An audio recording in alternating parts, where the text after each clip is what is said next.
Sometimes we're lucky enough to come across such profound art that can transcend simple escapism, with enough power to chisel its way into our souls like an ancient runestone. It could be music, paintings, movies, architecture, photography, or literature. In today's case, I'm talking about a video game. I went into this one for the very first time completely blind, not knowing anything about it. I just wanted to start finishing games that were collecting digital dust in my library for years. But little did I know, what I was about to play would stick with me for the rest of my life. Developer Ninja Theory created the most intimate and personal story I've ever seen in a video game. And by the end of the video, you'll understand why this story left me feeling something unlike anything I've ever experienced. So, this is why Hellblade: Senua's Sacrifice is a game about a wicked journey into the darkness of grief. Taking place in the 8th century, Senua, the hero of our story, is a picked barbarian warrior whose kind have mysterious origins in the land of ancient Scotland, referred to as the Painted People by the Romans, known for wearing blue paint to look more fierce on the battlefield that they extracted from a plant called woad. She lived in her village with her lover Dillion, born with a special ability to experience visions and hear the voices of those from the underworld. But her father believed it to be a curse she inherited from her mother that would only bring misfortune to the ones around her, causing Senua to believe she's the reason for a deadly plague that strikes her village, killing off many of her own people and even Dillion's own father. So she exiles herself in an attempt to rid this darkness from her, but before departing, she makes a vow to Dillion that she will return to him. I want you to say it. I want you to say it.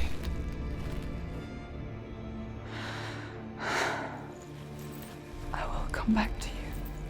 I promise. During her time in exile, she almost lost herself to the darkness. Luckily, she had a chance encounter with another outsider named Druth. Druth had just barely escaped captivity from his slave owners he called the Northmen. During his time as prisoner, he was able to learn all about their Norse gods and shares all of his stories with Senua, which will play a pivotal part of the story because after returning to her village, she finds that everything was ravaged, destroyed, people taken as slaves by these same Northmen. But Dillion was tortured in a horrific blood eagle ritual execution where their rib cage will be pulled apart from the spine and having their lungs pulled out like a pair of wings and have their souls sacrificed to the goddess Hela. This event threw Senua over the edge into the deep depths of the darkness she tried escaping. To make matters worse, she believed trying to rid this darkness from her is what caused this in the first place and blames herself for this terrible tragedy. But there is one silver lining. Because of Druth, she now has the knowledge of the Norse gods. So she sets out on her quest, carrying Dillion's head on her waist, because the mind's eye is where the soul lies and is required for releasing him from the grasp of Hela, a goddess who rules over the land of the dead, also known as Helheim, said to be guarded by a giant eagle named Hraesvelgr, who creates the winds of hell with his wings. I love this intro. The unsettling music, what seemed to be an endless display of rotting corpses to set fear into anyone trying to enter these lands, and even the voices of the underworld warning you not to proceed. Turn back. Go back. Go back. It's not safe. Turn back. Go back. Go back. It's not safe. It's there. They're here.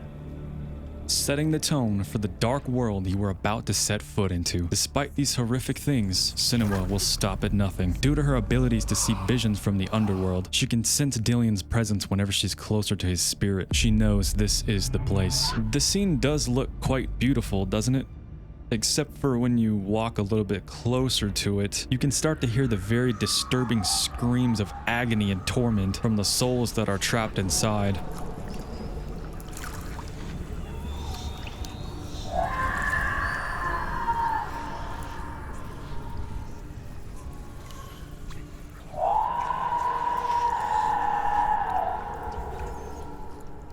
It's actually kind of easy to miss. Maybe that's the point. Druth had told her that only the dead may cross the bridge into Helheim, so in order to open the gate, she must face off against Surt, the fire giant, and Valravn, the god of illusions. We get our first encounter with the Northmen, and the game tells us that every time you die, a dark rot will grow up Senua's arm every single time a little bit more, and when it reaches the seat of her soul, your save will be deleted and you'll have to restart from the beginning all over again. The darkness is more lethal than we thought. So, on our search for Valravn, we start to see that the world is looking a bit unusual, like looking through a kaleidoscope, almost like our normal world and the world of the dead are starting to blend together.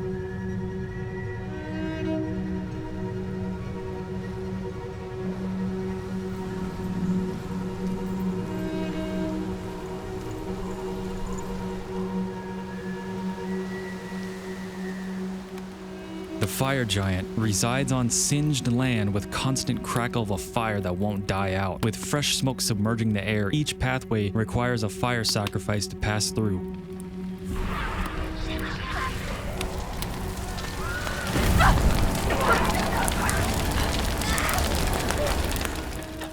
Some of these paths require you to solve puzzles with the use of perspective. You will find different patterns and objects in your environment in the shape of rune symbols. At the time, I had no idea that the concept of perspective would play a major role in the story. After defeating the god of illusion and the fire giant, she now has access to cross the bridge over into Helheim.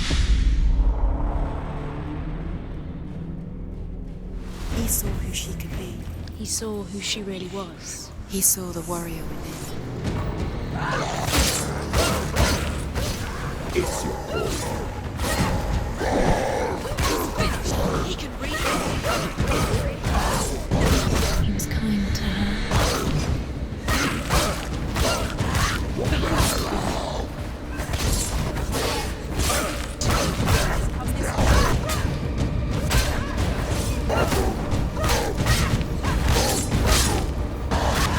Finish this! End it now!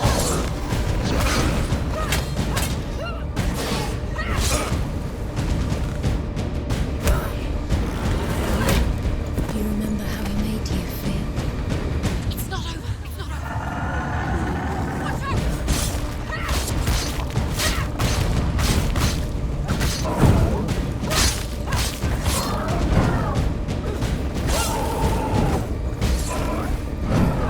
Finished!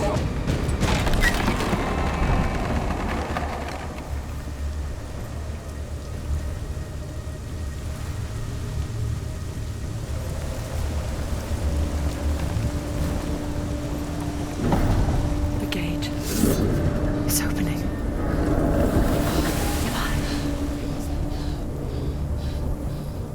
Who is it? It's coming. That song again. Is it? Is it? Is it? It's Hela. Yes, the source of the darkness. It's coming. This is your home.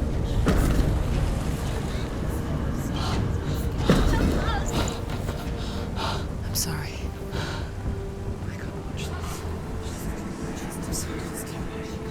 What are you doing? You're showing weakness.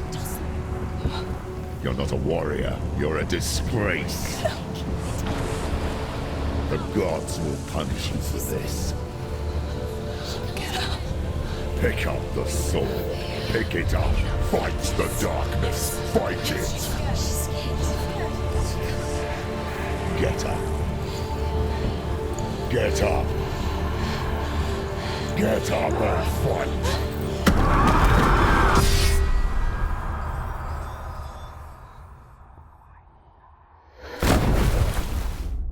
With her sword now broken to pieces, her will to fight shattered along with it. But even in the darkest of times, all you need is a little hope.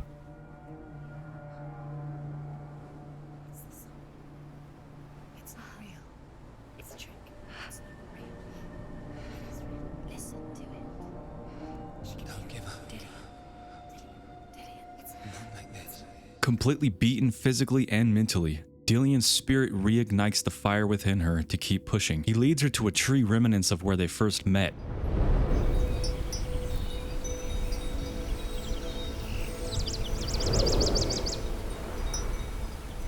You can't put it into words. That moment when you look into the eyes of the one who's supposed to reassure you. feel safe. It only takes an instant. Fear swallows you before you have a chance to make sense of it. And darkness becomes a part of who you are. You killed him. But her world changed the day the Northmen took him from her. Senua knows that there's no going back to how things were. That there's nothing to go back to at all. Stay still, stay quiet, hide, don't tell her. Their gods can see into your mind. They will use this power to destroy They you. won't stop me. I can still feel him. Whatever's left of him, they will never let him go. I'm not gonna let him rot here. You're the one rotting here. Leave me alone. You will die here. No. And all your suffering will have been for nothing.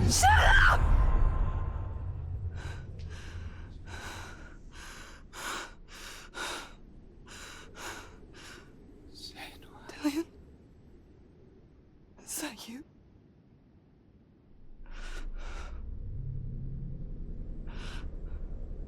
I'll find you, my love. I promise.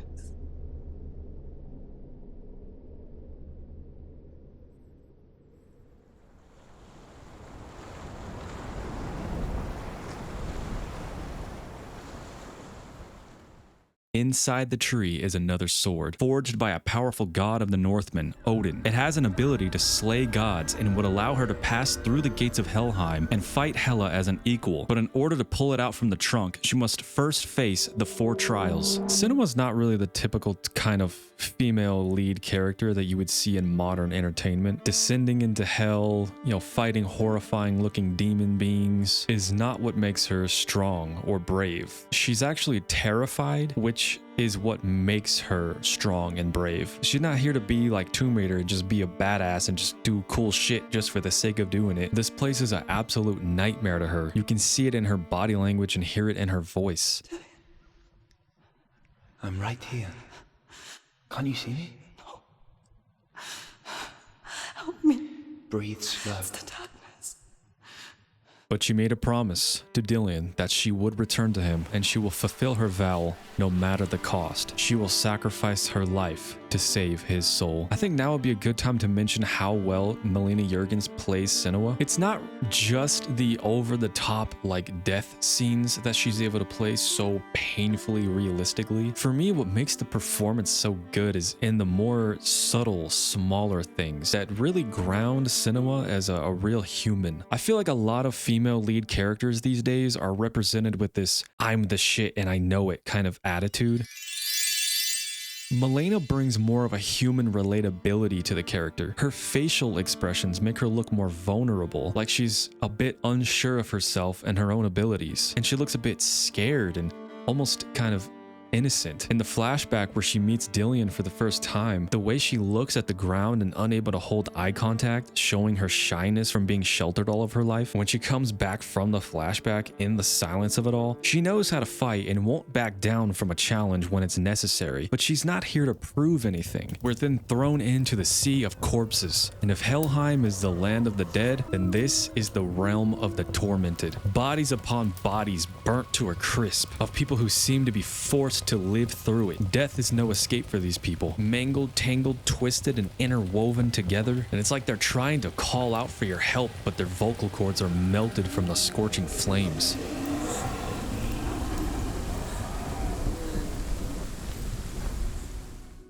You found your own way back. All you needed was a little help. A little hope.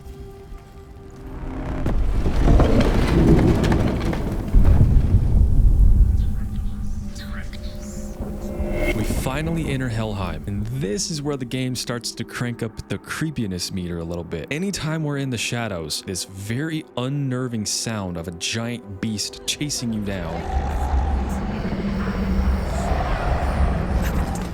who's said to be the guardian of Hela's gate, and the atmosphere in here is thicker than dry peanut butter.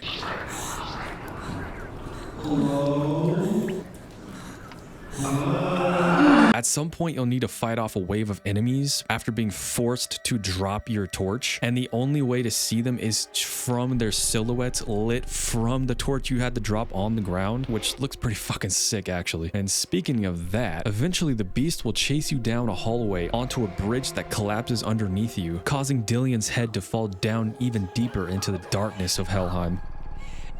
But Senua won't give up hope. She will do what she must and descend further down into darkness after him and come face to face with the beast itself. Come into my shadow.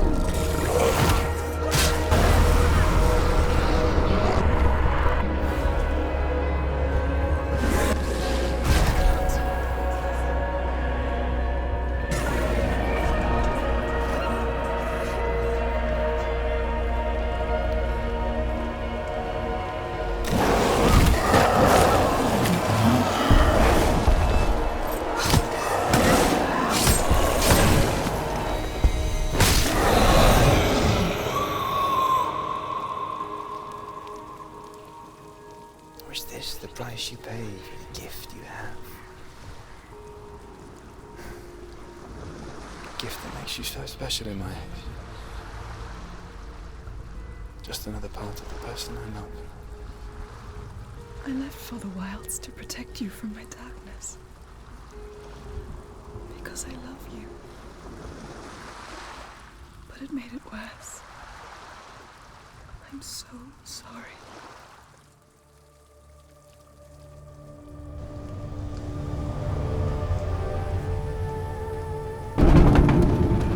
We'll all die someday. I don't want to die. And when everyone's gone, even the gods will die. Gods betray us.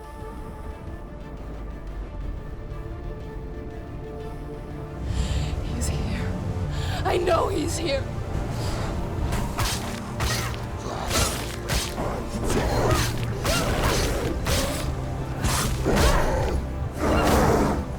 Careful, Senua.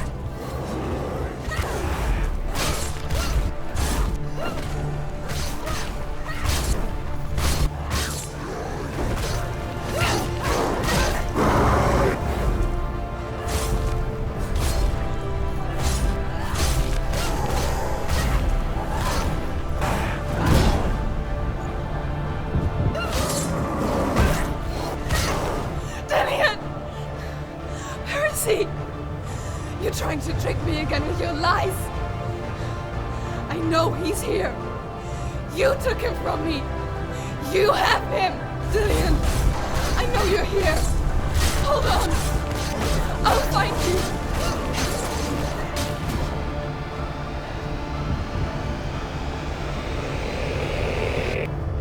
Let go, Senua.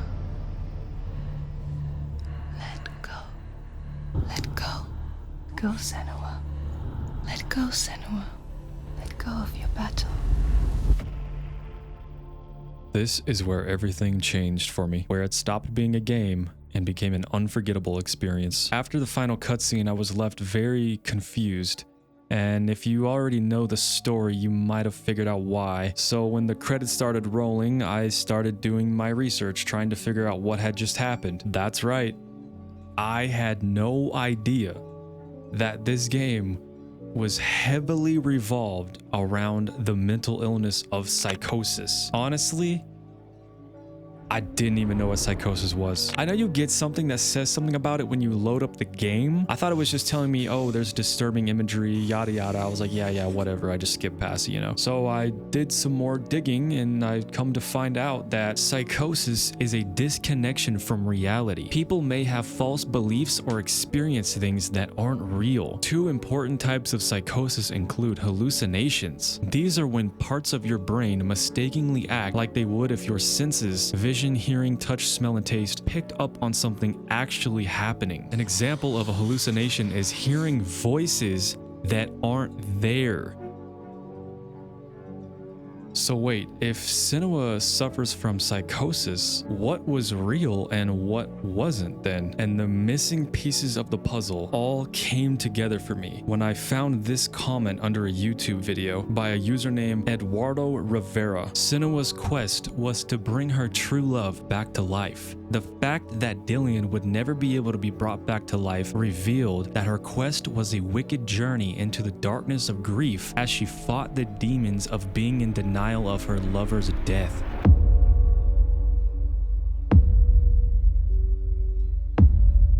This blew my mind. Senua is actually miles and miles and miles away from anybody, out in these mountains, completely alone. The gods, the demon-looking beings, the voices, even the dark rot wasn't even real. There is no permadeath. That just played along with the whole, not believing what you see. And by these things not being real, actually made them more real. It is believable that people from her time would have no understanding of mental illness, even believing it to be a curse. Ninja Theory invited people to the studio who suffer from psychosis to get their feedback on parts of the game because they were so dedicated to adapting this condition as realistically as they could. Earlier, when I mentioned the world looking almost like a kaleidoscope, well, that's actually a symptom that people can experience. Or hearing all of the voices and having them feel like they're 100% real, like talking in your ears from different angles and seeing the walls melt in front of them. And they even talked to somebody that said that she would see dead bodies hanging from her ceiling all the time, and that some of them were so realistic that she would try to save them and get them down from the ceiling. And all these nightmarish things in the game weren't just there to scare you, they're there to actually portray real experiences from real people who deal with this condition. So I started learning more about psychosis and Norse mythology, even the ancient Picts of Scotland. But the most impactful lesson that this game kind of taught me didn't have to do with psychosis or anything else. It has to do with Senua's sacrifice. Was it really to give up her life in the quest to save Dillion's soul? I used to think so. It wasn't until I started making this video actually that I realized what her sacrifice truly meant.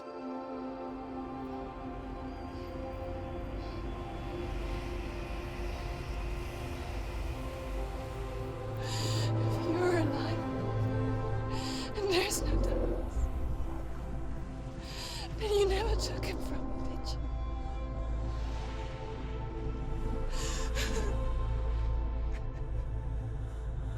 And I can't save Dillion.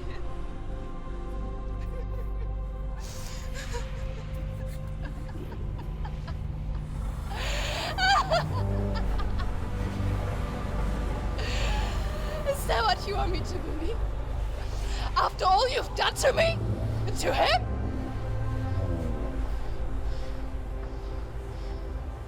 You're not a lie, but you're a liar! You crawled into me to confuse me and deceive me. But I know he's here. I know you have him.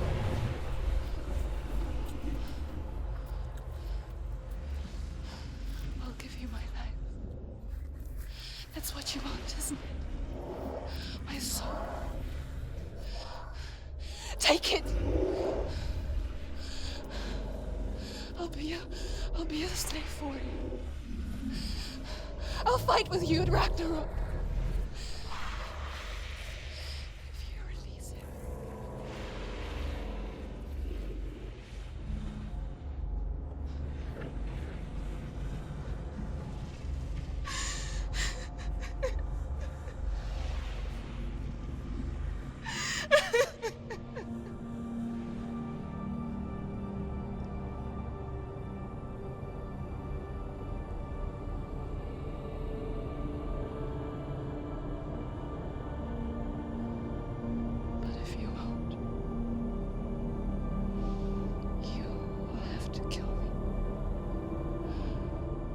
I've got nothing left.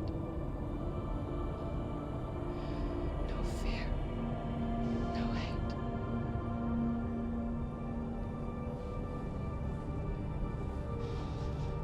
No quest.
I learned the hard way to not be afraid of death, Senua.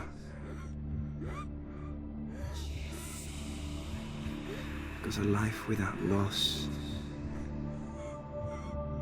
is one without love.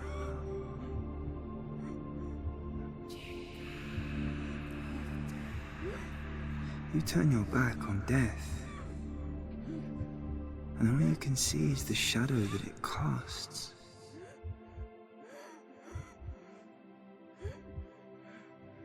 The longer you hide from it, the longer the shadow grows until all you can see is darkness.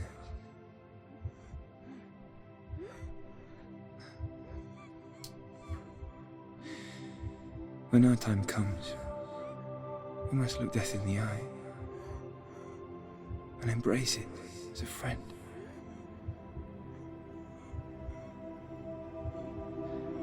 Only then can we let go of our fear.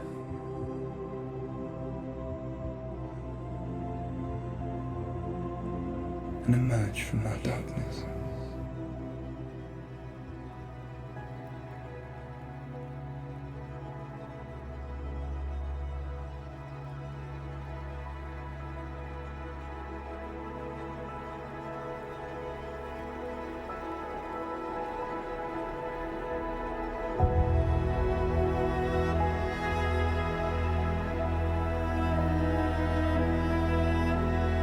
Senua's true sacrifice isn't just giving her life in the quest to save Dillion.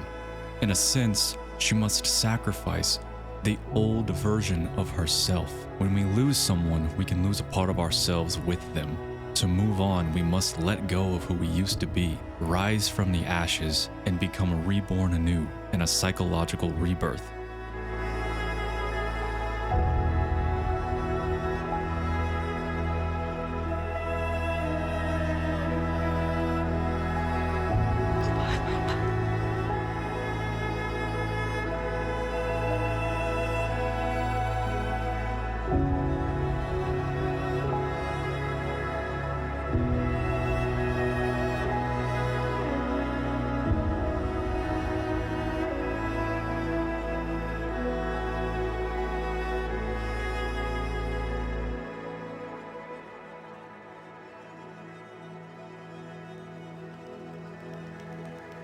Nothing has ever made me feel heartbroken and mind-blown at the same time, with such a profound message I'll never forget, and that is why Hellblade: Senua's Sacrifice left me feeling something unlike I've ever experienced before.